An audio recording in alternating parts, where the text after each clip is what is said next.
তৃতীয় লিঙ্গের মানুষজন পুরুষের ন্যায় তাদেরকে মসজিদে এসে জামাতের সহিত নামাজ পড়তে দেখি না। এতে মুসলিম উম্মার দায়বদ্ধতা কি? প্রায় সমাজে তাদেরকে নিয়ে বিদ্রূপ করা হয়। প্রথম কথা হলো, আপনি যাদেরকে তৃতীয় লিঙ্গ বলছেন তারা আসলে কি তৃতীয় লিঙ্গ, নাকি সবগুলো সমকামী, অথবা তাদের অনেকে সমকামী? এটা আগে নিশ্চিত করা দরকার। কিছু মানুষ আছে যারা আসলেই আল্লাহ তাআলা তাদেরকে সৃষ্টি করেছেন এমন ভাবে যে তাদের নারী বা পুরুষ হওয়ার দিকটা পরিষ্কার না। তিনি পুরুষ হওয়ার পাশাপাশি তার মধ্যে নারীত্বের কোনো সিমটম বা আলামত আছে, অথবা তার বডির স্ট্রাকচারে নারী হওয়ার পাশাপাশি পুরুষের কিছু আলামত আছে, হতে পারে, যাদেরকে আমরা হিজড়া বলি। এই হিজড়া বা তৃতীয় লিঙ্গ, এই মানুষগুলো যদি ফিজিক্যাল টেস্টের মাধ্যমে, মেডিকেল টেস্টের মাধ্যমে তারা যদি তৃতীয় লিঙ্গ বা হিজড়া প্রমাণিত হয়, তাহলে শরিয়ার নীতিমালার আলোকে তাদের ফ্যাসিলিটিস তাদেরকে দিতে হবে। রাষ্ট্র এবং সমাজে সেখানে দায়বদ্ধতা আছে, এবং এক্ষেত্রে তাদেরকে যে কোণঠাসা করে রাখার প্রচেষ্টা, সেটা বন্ধ করতে হবে। এতে কোনো সন্দেহ নাই। একজন মানুষ, তিনি গায়ে গোত্রে পুরুষ, হয়তো নারীত্বের কোনো আলামত তার মধ্যে আছে, তাহলে পুরুষের সমস্ত ফ্যাসিলিটিস তিনি পাবেন।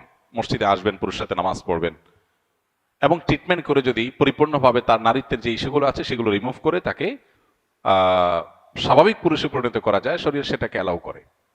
কিন্তু প্রশ্ন হলো, আমাদের সমাজে যাদেরকে আমরা হিজড়া বা তৃতীয় লিঙ্গে বলছি, এদের উল্লেখযোগ্য সংখ্যক মানুষ মূলত হিজড়া বা তৃতীয় লিঙ্গের ভান করেছে।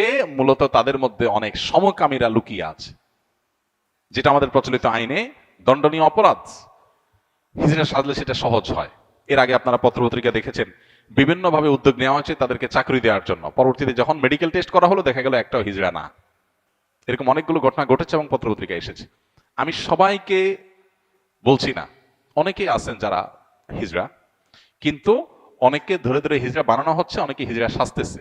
মেয়েদের মধ্যে ঢোকার জন্য হিজড়া সাজতেছে পুরুষ হয়ে, আবার ছেলে হয়ে মেয়েদের মধ্যে ঢোকার জন্য তিনি মহিলা হিজড়া, মহিলা টাইপের হিজড়া সাজতেছেন। তো এই জিনিসগুলো নতুন না, এই জিনিসগুলো অনেক পুরাতন। মেডিকেল টেস্টের এই সিস্টেমটা তুলে দেওয়ার জন্য সরকারের একটা অথরিটি আরেকটা অথরিটিকে চিঠি দিয়েছে এবং চেষ্টা করেছে। এটাও এদেশে ঘটেছে, দুর্ভাগ্যজনক। মেডিকেল টেস্টের মাধ্যমে তারা নিজেদেরকে হিজড়া প্রমাণ করার পর তাদের অধিকারগুলো দিতে সমস্যা কোথায়? কিন্তু না, মেডিকেল টেস্ট করতে দিবে না, কারণ মেডিকেল টেস্ট করলে গোমর ধরা পড়ে যাবে যে সমকামীরা এই লেবাস ধারণ করে অনেক সময় তাদের সমকামিতাকে প্রতিষ্ঠিত করছে, চালাচ্ছে।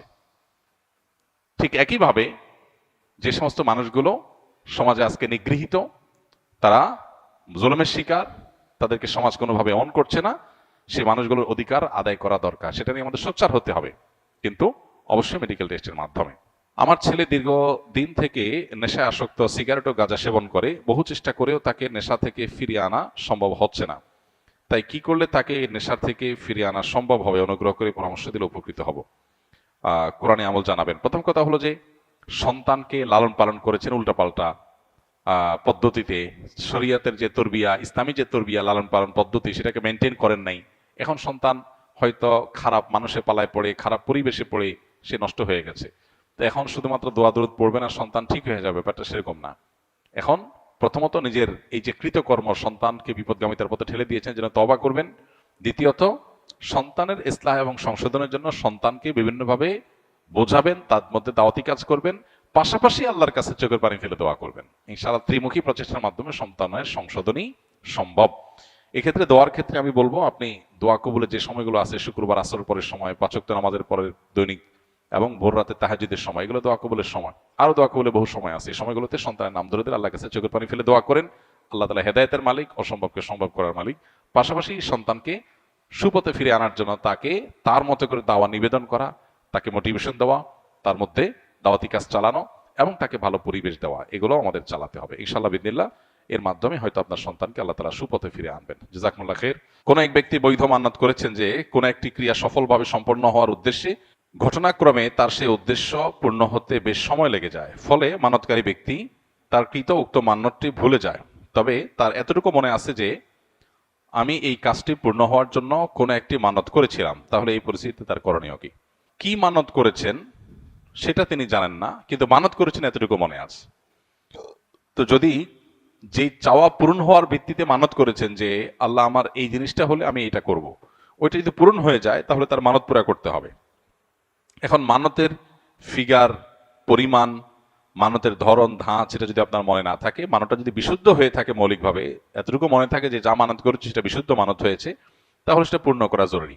সেক্ষেত্রে আপনার প্রবল সম্ভাবনা, প্রবল ধারণা কোনটা হয় সেই মানতটা পূরণ করবেন। আপনার যদি মনে হয় যে আমি 10,000 টাকা গরিব দুঃখীদেরকে দান করব, এরকম নিয়ত করছি বলে মনে হয়, 5,000 টাকা নিয়ত করেছি, তাহলে এমন একটা ফিগার আপনি মানত হিসেবে আদায় করেন, যেটা আদায় করলে আপনার সন্দেহ দূর হয়ে যাবে যে প্রবল ধারণা বা আপনার জোরালো সম্ভাবনা আমি এটা করেছি, সেটা যদি আপনি আঁচ করতে পারেন এবং নির্ধারণ করতে পারেন, তাহলে সেটাকে ঠিক করে আপনি মানত পুরা করবেন। এবং যেহেতু ইবাদতের ইস্যু, সেক্ষেত্রে একটু সন্দেহের ঊর্ধ্বে ওঠার চেষ্টা করবেন। 5,000 কি 10,000 সন্দেহ হচ্ছে, তাহলে 10,000 কি আপনি যদি ধরেন তাহলে এটা সেফ সাইড হয়ে যায় আপনার জন্য, সেভাবে আপনি মানত পুরা করবেন।